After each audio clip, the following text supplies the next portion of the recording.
Hello and welcome back to Seaside Garage. Today I'm going to look at the Panda 4x4. For the last few days in this car, I have had the feeling that the brakes are binding up a little bit or dragging. I really notice this when I engine brake, because when you drive a car a lot, you get to know how much before a stop that you need to let off the throttle. And suddenly this car stopped faster than normal without touching the brakes.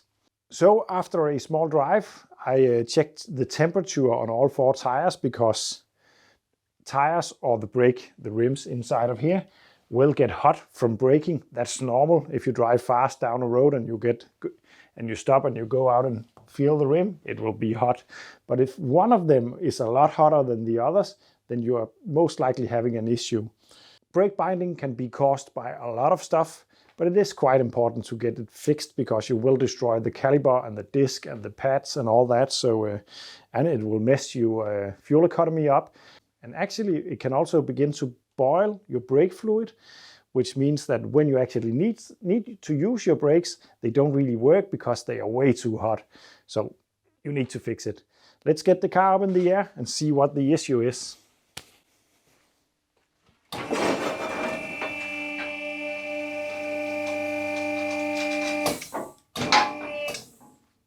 And as you can see, my lift is at this area of my garage at the moment. Remember, my lift is movable and it's very easy to move. So right now it's located here, right next to the moped collection, which is actually a bit smaller than usual. Many of my mopeds is at my storage location, and I have just sold one of my mopeds. I don't know what happened, but suddenly it's gone.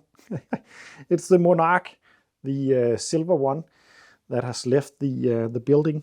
Actually, it was the young man who I fixed the Velo Solex in the previous video, who asked if he could buy it.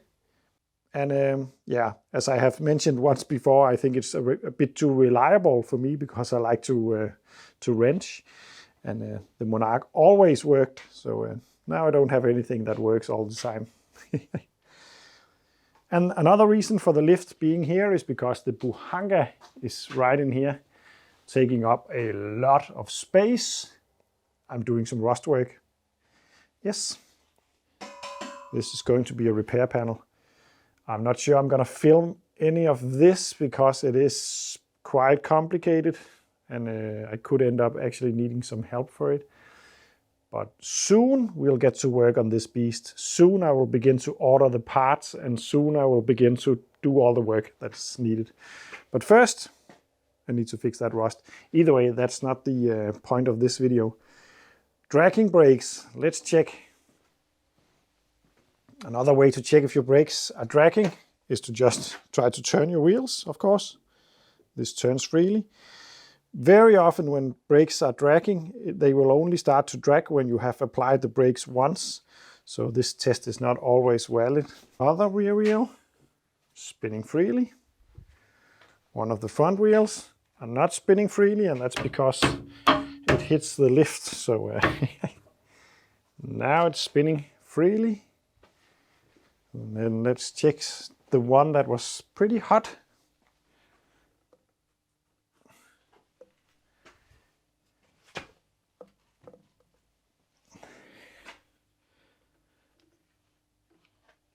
It's binding up against the lift as well. Gonna turn the wheel.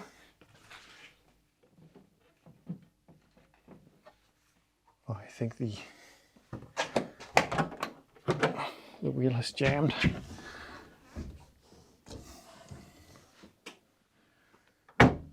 Was that enough? Yeah, now it's free. That's a bit important. Now let's spin it. Yes, it is spinning, but not free, and not at all freely. As you can see, it can't even spin. So we're going to take this wheel off and see what's going on.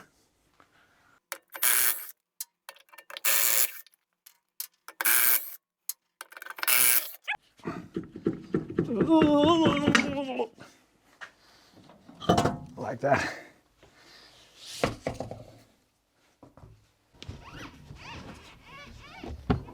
I have actually never worked on these kinds of brakes before. Well, disc brakes of course, but not Panda 4x4 or Panda brakes.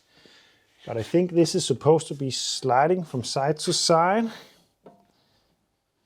on this sliding pin. It is a bit stuck, it seems. So I'm actually just gonna take it apart and check if everything is moving freely. It could be the sliding pins that are not sliding. These are not the pins. This is not normal pin configuration, but on some you have a pin that makes the caliper float from side to side. That can be sticking. Also the pistons itself can be sticking. On this one it's only one piston, so it needs to be able to float. So I'm pretty sure that it's this mechanism that makes this slide from side to side that is the issue on this one. But let's find out. There is a lot of different kinds of brake calipers out there, but they are pretty much the same in function. So when you know the basics of them, you can pretty much figure out how to service them and make them work. I believe it should be possible to pull this one out now after I remove that retaining clip. Whoop! Yeah, and as you can see, it has been greased right here. It actually seems to be quite good serviced. Let's pull this one out. Nothing seemed to be stuck so far.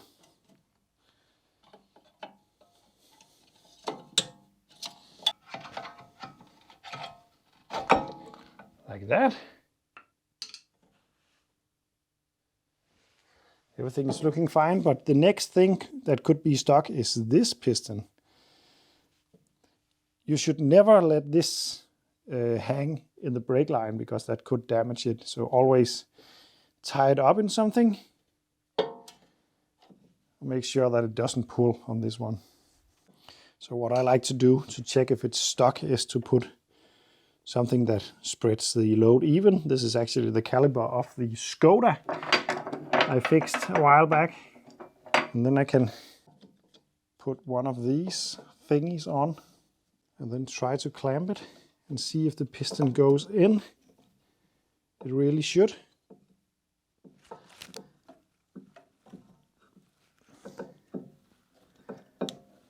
It is.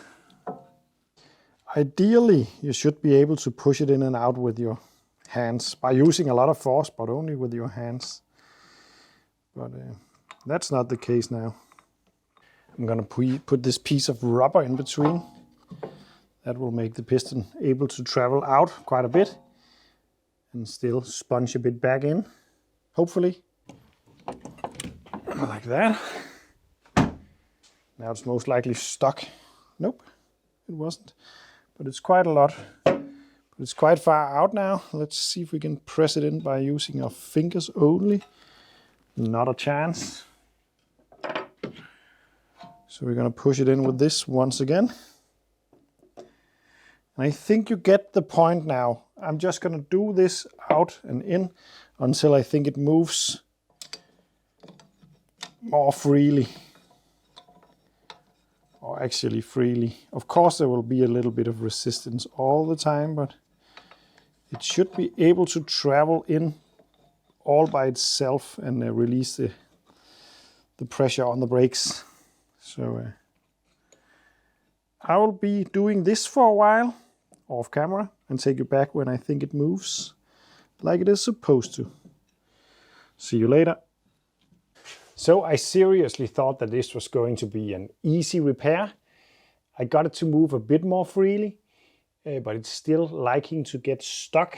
And then also the dust shield fell off and is now twice the size as it is supposed to be. That sometimes happens, especially if it's contaminated by brake fluid. I don't think it is, but there's no chance to get that seal back in. And riding without a dust seal will really destroy the caliper quite fast. So I see really no other possibility than to just rebuild this caliper. I could put it on now, it would work if I had to use the car. So as a shade tree mechanic thing, you could actually make this work if you had to go, if you just had to get home. But These are brakes, they are important, so I'm gonna rebuild this caliper. But that will be tomorrow because parts. So it's the day after, even though there is cobwebs everywhere. It is the day after. Now it's time to pull the caliper because we need to rebuild it.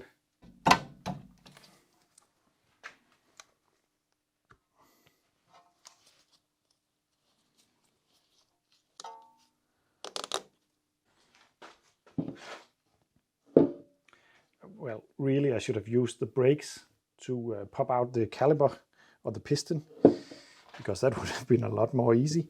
I'm gonna try to see if I can do it with compressed air because I got it to move pretty freely, so maybe I'm lucky. Let's see, and don't put your fingers in between when doing this. I've tried it once and I'm not gonna do it again.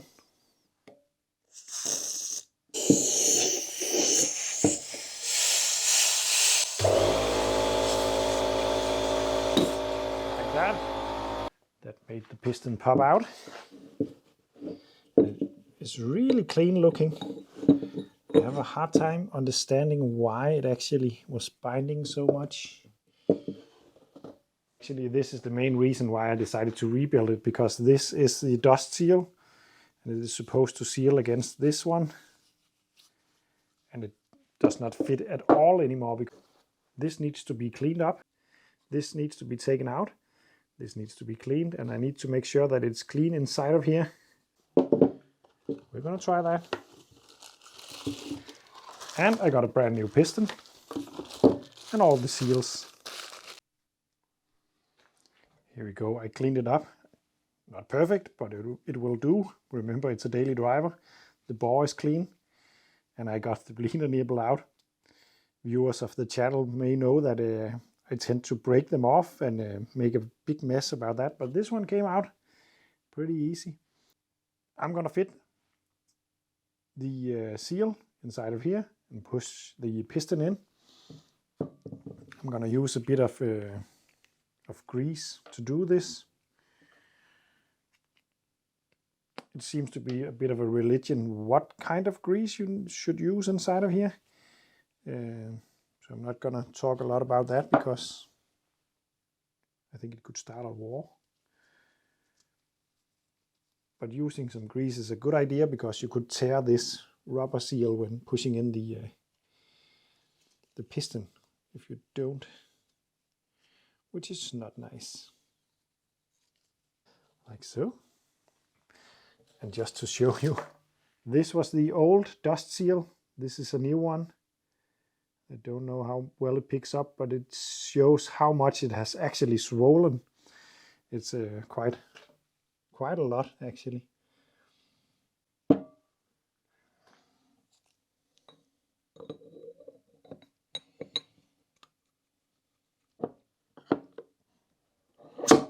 Whoops, like that.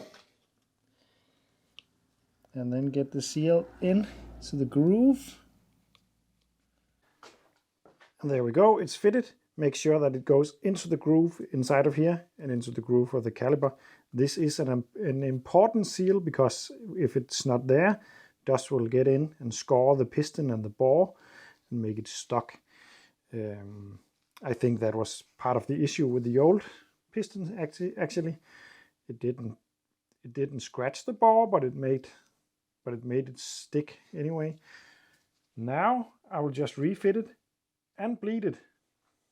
So I will refit the caliper and then take you back when I bleed it. And so the caliper is back on the car, but now we got air in the system because, yeah, we had the caliper off. So now we're gonna bleed that air out by removing the reservoir cap. And then we're going to screw this one on. That luckily enough for me fits. And then with this pump, I'm actually gonna make some pressure and pressurize the system.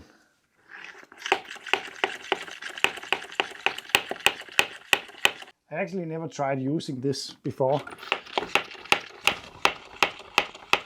I might make a video about it at a later date, because right now I don't really know how it works. But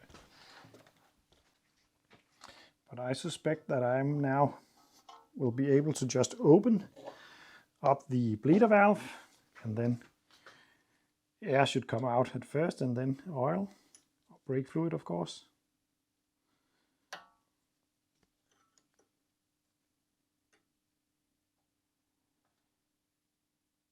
And there we go, fluid. Don't know if it picks up, but we got a fluid, but we got brake fluid coming out now. One air pocket now. It is only brake fluid. This is gonna make bleeding brakes a lot easier. I'm gonna make a video on that thing at some point. Maybe on the Panda. There we go. I'm gonna test if the brake pedal feels right.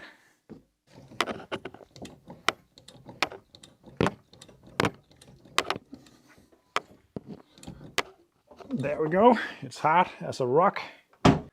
So this is going to be all for now. Now the brakes works. They did that before as well, but they also release now, so the car can actually coast freely. That's a good thing. That means I won't overheat the brakes.